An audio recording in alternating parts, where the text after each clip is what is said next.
Hello friends, eMMC UFS programming के course में आपका स्वागत है। और मैं एक डिफरेंट वीडियो आपके लिए लाया हूँ जो कि आपकी नॉलेज को एक नेक्स्ट लेवल देगा। देखिए, हमने अभी तक के ईएमएमसी लेवल पे जितने भी काम किए हैं और यूएफएस लेवल पे जितने भी काम को समझा है, सीखा है, तो उसके रिलेटेड मैंने एक यहाँ पे डिफरेंट टॉपिक को कवर करने की कोशिश की है जिसको यूट्यूब पे किसी ने कवर नहीं किया है। तो देखिए, आपको अगर आप ईएमएमसी का काम कर रहे हैं और अब आपको यूएफएस का काम भी आना स्टार्ट हो गया है, लेकिन आप यूएफएस पे प्रॉपर तरीके से काम नहीं कर पा रहे हैं। देखिए, यूएफएस पे भी पूरे तरीके से काम करने के लिए जो फैसिलिटीज़ होती है या पूरे जो प्रोटोकॉल्स होते हैं, हम उस पे ना लीड नहीं कर पा रहे हैं। तो मैं मानता हूँ कि यूएफएस की प्रोग्रामिंग में हम अभी अटक रहे हैं। लेकिन अगर देखा जाए तो यूएफएस तो सेकेंडरी, अभी तो हम ईएमसी के बारे में ही पूरे तरीके से नॉलेजेबल नहीं है, उसके बारे में पूरी तरीके से समझ नहीं पा रहे हैं। तो पहले तो आप ना जनरेशन गैप को समझिए कि क्या किस तरीके के सीपीयू आते हैं, कौन कौन से सीपीयू हैं, उनके प्रोटोकॉल्स क्या हैं और किस तरीके से डिज़ाइन किए गए हैं, उनमें ईएमएमसी यूज़ हो रही है, यूएफएस यूज़ हो रहा है। तो तब पहले तो आपको समझना ज़रूरी है ना। आप डायरेक्ट सोचेंगे कि यार मैं इस पर रिपेयरिंग पे काम कर लूँ, तो वो तो पॉसिबिलिटी नहीं है। पहले आपको इसके हार्डवेयर को समझना पड़ता है कि किस तरीके से हार्डवेयर डिज़ाइन किया गया है। तो यहाँ पे मैं आपको एक अच्छी चीज़, एक छोटा सा टॉपिक लेके आया हूँ जो कि ईएमएमसी वर्सेस यूएफएस। देखिए, मैं आपको बता दूं कि ईएमएमसी या यूएफएस होती है, वो एक प्रोसेसर के साथ कनेक्ट होती है। आपके पास 3G 4G 5G फ़ोन आते हैं, आप जज ही नहीं कर पाते हो कि वो कौन सा फ़ोन है, 3G है कि 4G है कि 5G है। तो मैंने एक सीपीयू, वैसे तो चिपसेट बहुत सारे हैं आपके पास, क्वालकॉम चिपसेट भी आता है, मीडियाटेक भी आता है, यूनिसॉक स्पेक्ट्रम भी आता है, एक्सिनोस भी आता है सैमसंग के लिए। तो मैं आपको बता दूं कि यहाँ पे आपको थोड़ा सा मैंने मीडियाटेक सीपीयू का एक एग्जांपल लिया है जो मैं यहाँ पे आपको बताने की कोशिश कर रहा हूँ। आप समझने की कोशिश की, आपकी स्क्रीन पर दिख रहा होगा कि मीडियाटेक सीपीयू है, मीडियाटेक। इसमें 3G 4G 5G, तो मैं आपको यहाँ पे एक्सप्लेन करने की कोशिश करता हूँ ताकि आपको कुछ एक्सप्लेन हो सके।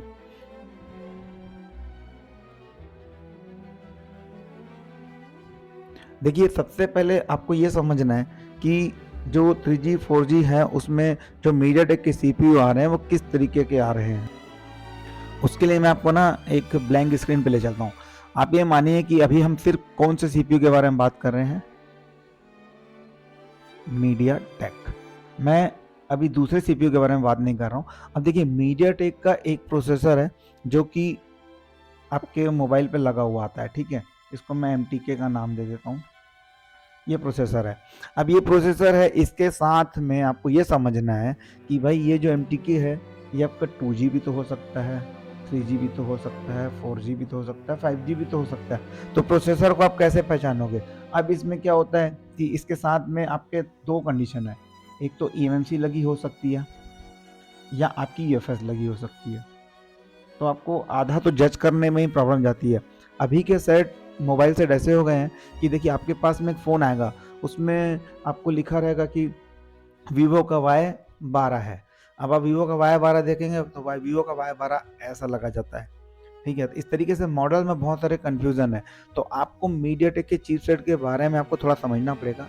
एक्चुअली में ये कहानी क्या है, किस तरीके से इसकी जनरेशन आई। तो मैं अभी मीडियाटेक के आपको एक एग्जांपल देता हूँ कि मीडियाटेक के जो सीपीयू आते थे, आप उसको देखिए, आपको याद होगा कि उसकी जो सीरियल नंबर की शुरुआत होती है वो MT से होती है, ठीक है। अब MT में क्या होता है कि आप देखेंगे तो यहाँ पे 65 से स्टार्ट होता है और यहाँ पे कुछ भी हो सकता है, ठीक है। तो आपको ये मान के चलना है कि ये जितने भी सीरीज हैं, फिर आप देखेंगे तो इसके आगे का सीरीज आया जो कि MT 67 आया। इसके आगे कुछ भी हो सकता है, ठीक है। तो अब मैं इसको आपको डेप्थ में नहीं बता रहा हूँ अभी, ताकि आप समझ सको, ताकि आपको ईजिली पता चल जाए। फिर जो नेक्स्ट सीरीज आई, अब यहाँ पे आप देखेंगे तो 68 सीरीज आई। इसके आगे की भी सीरीज है, लेकिन मैं अभी मोबाइल लाइन पे बात कर रहा हूँ, तो आपको थोड़ा सा समझना पड़ेगा। अब यहाँ पे आप देखेंगे तो जो MT65 की सीरीज है, यानी ये वाली जो सीरीज है, ये आपके 3G फोन्स में यूज होते थे।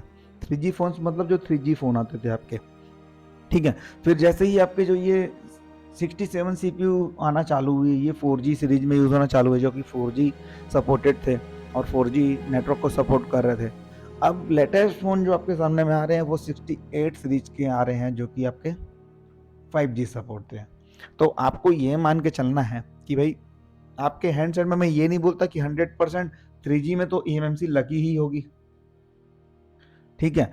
और 4G में भी आप देखोगे तो आपको eMMC मिलने वाली है, लेकिन कुछ कुछ सेटों में आपको क्या मिलेगी, UFS भी देखने को मिलेगी, ठीक है। ये स्टोरेज डिवाइस है, लेकिन CPU तो चेंज है। आप CPU देखेंगे तो आपको देखेंगे तो 4G सीरीज में eMMC भी यूज हुई है और UFS भी यूज हुई है, लेकिन आप अगर 5G सीरीज में आएंगे तो आपको eMMC नहीं मिलेगी, ओनली आपको क्या मिलती है, UFS। तो यहाँ पे आपको देखने को समझने को पहले तो ये पता चल जाना चाहिए कि आपके हाथ में चाहे वीवो का फ़ोन हो, चाहे ओप्पो का हो, चाहे MI का हो, चाहे किसी भी कंपनी का हो, आप उसकी सीरीज को पहचान पाएँ कि उसमें 4G 3G 2G कौन सी टेक्नोलॉजी काम कर रही है। तो फ्रेंड्स, मैंने यहाँ पे ना आपको एक छोटा सा एग्जांपल देने की कोशिश की है। इस पे आप चाहें तो इसको आप डेप्थ में जाके समझ सकते हैं, इसमें आपको बहुत कुछ सीखने को मिलेगा। मैं आपको दिखा देता हूँ।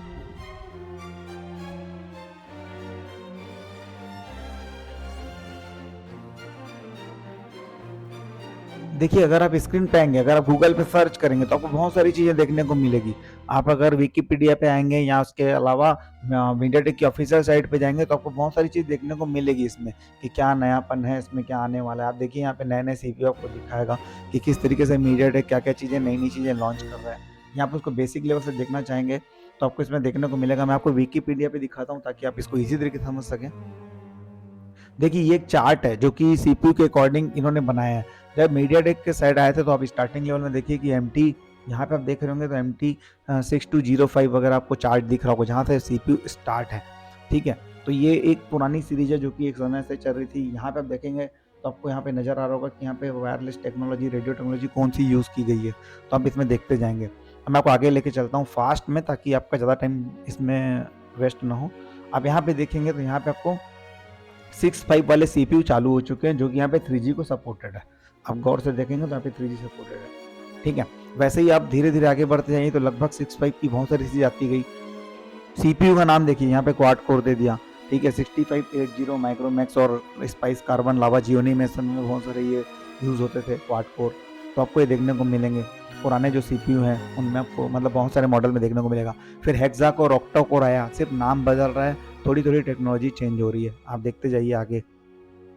अब आप देखेंगे तो यहाँ पे क्वाड कोर आ गया है। आप बोलेंगे क्वाड कार, अभी आप देखेंगे क्वाड कोर होता क्या है। तो ये सारे CPUs के जो जनरेशन है, जो चेंज होते हैं, उनमें जो अपग्रेडेशन होता है, उसके अकॉर्डिंग इसकी क्या होती है कि ये नाम डिसाइड किए जाते हैं। तो आपको ज़्यादा कंफ्यूज नहीं होना है, मैं आपको लाइट वे में सिखा रहा हूँ, आप इसको ज़्यादा गहराई में मत लीजिएगा। मैंने जो चार्ट आपको दिखाई ना स्टार्टिंग में, शॉर्टकट में बना के इसीलिए दिखाई, क्योंकि इसको इतनी डेप्थ में स्टडी करके अगर मैं बनाता तो शायद आपको बोरिंग लगता। तो ऑक्टा कोर CPU भी आपको देख रहे हैं। अब यहाँ पे आप देखिए हीलियो, हीलियो जो सीरीज आई, ये आपके लिए एक नया नाम है। हीलियो सीरीज क्या है, मीडियाटेक का एक नया नाम है, ठीक है। X सीरीज से स्टार्ट हुआ 2014 से 17 में। आप देखेंगे X10 आया, X20 आया, X23 आया, X सीरीज चल रही है, देखिए आप X है ना। X के बाद आप देखेंगे तो X खत्म हो गई, हीलियो में A सीरीज आ गई 2018 से 2020। अब इसमें A सीरीज में देखेंगे तो आप 6761 का जो CPU है वो आया, A22, A25, हीलियो का एक नया नाम। फिर हीलियो P सीरीज आया, आप देखेंगे यहाँ पे हीलियो P सीरीज में P10, P15, P18। तो ऐसा करती जो सीरीज है ये धीरे धीरे आगे बढ़ रही हैं, और आप सिर्फ उसको फॉलो कर सकते हो। ये कंपनी की जनरेशन है जो खुद चेंज करती है। हीलियो G सीरीज में आ गया, G25, G35 भी आपके लिए लेटेस्ट आ रहा होगा अभी, है ना। तो ये मैंने आपको एक एग्जांपल दिया, आप इसको कंफ्यूज मत होइए। वैसे मैं आपको एक बता दूं, अगर आप EMC प्रोग्रामिंग में या UFS प्रोग्रामिंग में इंटरेस्ट रखते हैं तो आपको बेसिक लेवल से अगर आप सीखना चाहते हैं तो आपको गूगल में आप एक GSM सॉफ्टवेयर किंग, ये नाम आप टाइप करिए, आपको देखने को मिलेगा। और आप यहाँ पे क्लिक करिए, ये हमारा प्ले स्टोर में आपको एप्लीकेशन मिलेगा जो कि पूरी तरह से फ्री है। आप इसको डाउनलोड कर सकते हैं और उसमें डेमो देख सकते हैं। बहुत सारे हमने इसमें आपको डेमो के रूप में बताया गया है। प्लस इसमें हमारे जो कोर्सेस हैं, बहुत ही कम प्राइस में हमने यहाँ पे कोर्स लॉन्च किया हुआ है। अगर आप इसको इंटरेस्टेड होते हैं तो आप इसमें बाय भी कर सकते हैं। आप देखेंगे EMC प्रोग्रामिंग का कोर्स जो कि हमने बहुत ही कम प्राइस में यहाँ पे आपको दिखाया हुआ है, जो आपको स्क्रीन में दिख रहा है। इसमें आप चाहते हैं कि आप बेसिक लेवल में अगर आप कोर्स करना चाहते हो तो बेसिक लेवल का भी कोर्स आपको देखने को मिलेगा। और बेसिक प्लस एडवांस आप देखेंगे तो ये जो कोर्स है ये बेसिक प्लस एडवांस है, जो कि आपको स्क्रीन पे दिख रहा होगा। इसमें आपको बेसिक लेवल के कोर्स भी मिल जाते हैं। आप इन कंटेंट्स को यहाँ पे देख सकते हैं कि कौन कौन सा कंटेंट्स आपको मिलने वाला है। आप यहाँ पे फ्री कंटेंट देख सकते हैं। तो ये मैंने जो चीज़ें बनाने की कोशिश की है, ये आपको एक बड़ी अमाउंट पे करने की ज़रूरत नहीं है, ऑफ़लाइन में आपको जाके कोर्स करने की ज़रूरत नहीं है। अगर आप एक छोटा-सा अमाउंट स्पेंड कर सकते हैं, तो आपको इसमें बहुत सारा वर्थ मिलने वाला है। मैं आपको स्क्रीन पे दिखाता हूँ, इसमें बहुत सारी चीज़ें अपडेट होती रहती है। अभी मैंने बेसिक टू एडवांस लेवल यहाँ पे आपको जो कोर्स के लेसन दिए हैं, वो तो आपको बहुत कुछ सीखने में हेल्प करेंगे ही, प्लस जो एडवांस चीज़ें आती जाएगी, वो इसमें जुड़ती जाएगी। तो ये एक छोटा-सा हमने एक बहुत प्यारा-सा प्लेटफ़ॉर्म बनाया है, ताकि आप लोगों को इसमें बेनिफिट मिल सके।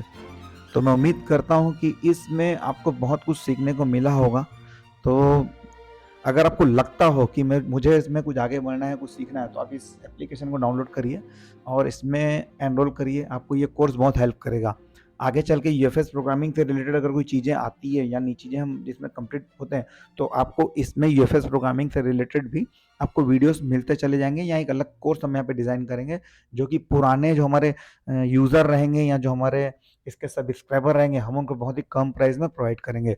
वैसे भी एक छोटा-सा अमाउंट हमने यहाँ पे दिया हुआ है, जिसकी कोई मतलब बोला जाए कि कोई वैल्यू नहीं है। जितनी वैल्यू हम आपको अपने कोर्स में दे रहे हैं, उसके हिसाब से अमाउंट की कोई भी इसमें हमने वैल्यू नहीं रखी हुई है। तो आशा करता हूँ कि आपको ये चीज़ें अच्छे से समझ में आ गई होगी, और अगर आपको कोई क्वेश्चन रहता है, आपको लगता है कि यार कोई चीज़ छूट रही है या आप मुझसे कनेक्ट नहीं हो पा रहे, तो यहाँ पे मैं आपको मेरा नंबर मिल जाएगा।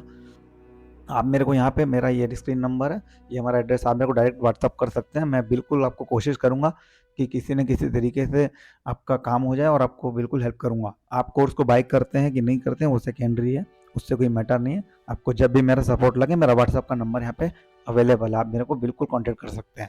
इस नंबर को आप सेव कर सकते हैं जीएसएम सॉफ्टवेयर किंग के नाम से या न्यू सॉफ्टवेयर किंग के नाम से। ठीक है दोस्तों, आज के लिए इतना ही। Bye bye.